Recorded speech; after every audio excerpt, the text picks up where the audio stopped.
namin ang reklamo sa inyo.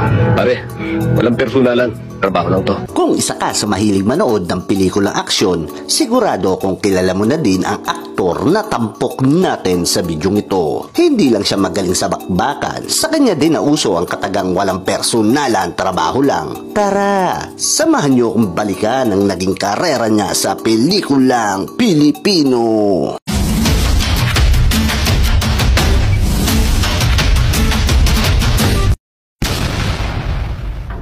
Siya ay si Rodolfo Valentino Padilla Fernandez o mas kilala natin bilang si Rudy Fernandez o The Boy sa harap ng kamera.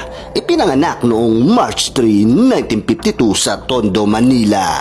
Ang kanyang mga magulang ay sina Gregorio Fernandez na isang direktor at si Pilar Padilla na isang aktres. Pinsambo din niya ang mga Padilla Brothers at pamangkin niya ang may bahay ng yumaong comedy king na si Shasha Padilla. Una natin siyang nasilayan sa harap ng kamera sa pelikulang Luksang Tagumpay noong 1959 sa edad na 7 taong gulang pa lang. Subalit nagsimula ang karera ng ating bida